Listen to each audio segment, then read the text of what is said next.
This is a video to help you get warmed up before the basic skills test. So what I would recommend you do right now is pause the video and try the problems, or at least try the ones that you think you need some extra practice on, and then start the video and I will be working through each problem and explaining. Okay, the first answer is -10. You lose 4 yards in football, you lose 6 more, you're at -10. The next question is multiply. A negative times a negative makes a positive, and 4 times 6 is 24. Of course, you don't need that positive in there, but it's okay if you do. The next question, 0 divided by anything is 0. The times when it's not 0 is when the 0 is on the bottom of the fraction or it comes second, like if this said 12 divided by 0. Both of those situations, when the 0 is second or on the bottom of the fraction, both of those situations are called undefined. Number 5, you have 5 subtract -3. So remember, you're taking away a loss of 3, which means you're adding it back in, which add the opposite gives you 8. And the last question, you have -2 and you're subtracting 9 more. So again, think about the temperature. It's -2 out and it drops 9 degrees. Now it's 11 below, or -11. Okay, fractions. When you add and subtract, like number 7 and 8, you have to have a common denominator. Before you can change these denominators, however, you need to change it to a mixed numbers to improper. So 5 times 3 plus 1, that's 16 thirds that you are adding with 5 6. I need a common denominator, so all I really need to do, I can change the denominator to 6, and so I only need to change the first fraction. So now I'm going to multiply by 2, because if I multiply this bottom denominator by 2, that will give me my 6 that I need. So 16 times 2 gives me 32. Now I can add these two together, and I forgot to make this a 6 on the bottom. So now all I do is keep the same denominator of 6, and I add the 32 and 5 together to get 37 6. You do not need to change improper fractions to mixed numbers, just reduce if necessary.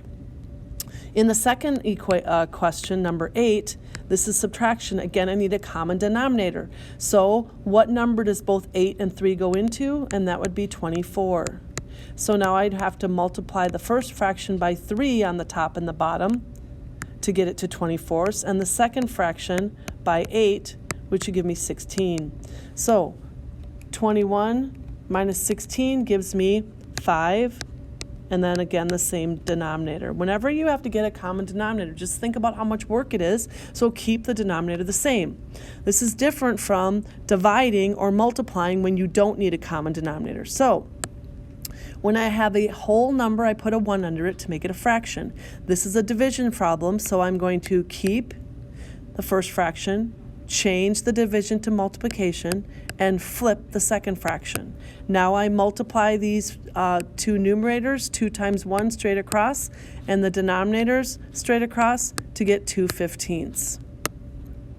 And again, we have keep, change, flip, and now that gives me 9 times 10, 90 over 14. Here's one we need to reduce. And I can see that both are even, so I know I could at least cut them in half. And now I have lowest terms. Sometimes you might need to do that more than once, but again, remember, you do not need to change improper into mixed. All right, order of operations. Remember PEMDAS, okay? But in your PEMDAS, remember that the multiplication and division is done together left to right, and so is the addition and subtraction. You do those together at the same time. I don't have any parentheses or exponent in number 11. So now I'm at multiplication and division. I'm going to work left to right and go in order. So 48 divided by 8 is 6. So now I'm going to rewrite the other parts. And again, I'm going left to right. So the next thing I'm going to do is the multiplication. So 6 times 4 gives me 24. Divided by 3, I get a final answer of 8. In question 12, I do have a parenthesis here. So I need to simplify the parenthesis first. And again, with the order of operations, I would do this division before I do addition or subtraction. So that's going to give me 1 plus 21 divided by 7, or 3. Then that's squared, and I rewrite the other pieces.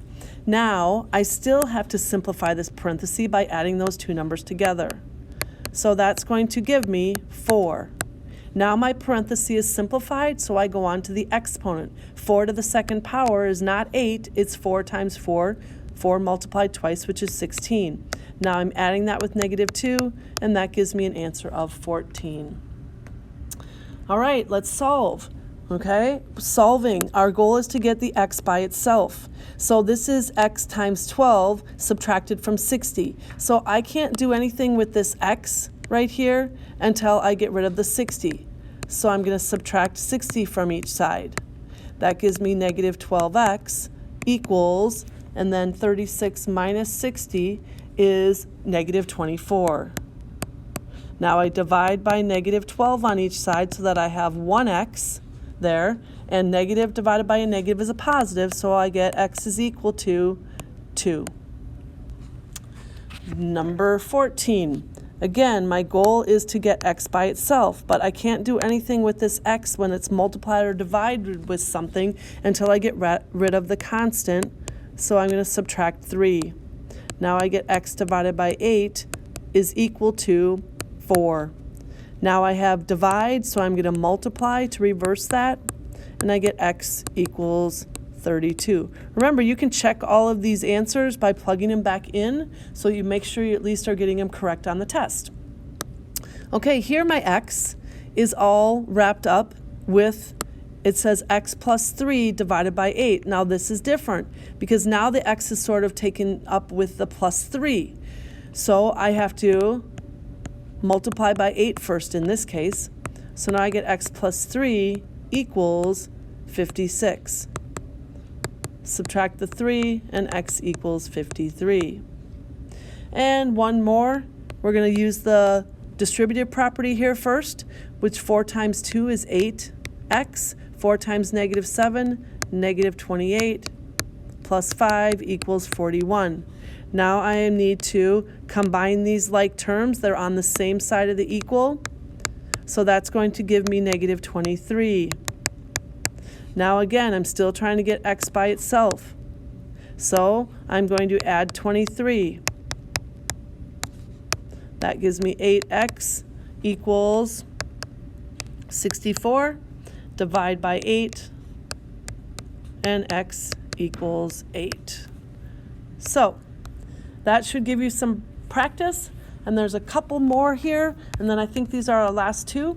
So here's what's different about this one. These x's are on opposite sides of the equal sign right here. So I can't add them together. So what I need to do is get all the x's on the same side. So since I have 3x, I can subtract 3x from each side. That gives me 4x plus 9 equals -5. Now, pretty simple from here, pretty straightforward. I'm going to subtract 9. That gives me 4x equals -14. Divide by 4. I get x equals -14/4. I'm going to reduce that, cut it in half, -7/2. And what's different about this one is notice that the x's are on the same side as the equal. So these can just be combined together.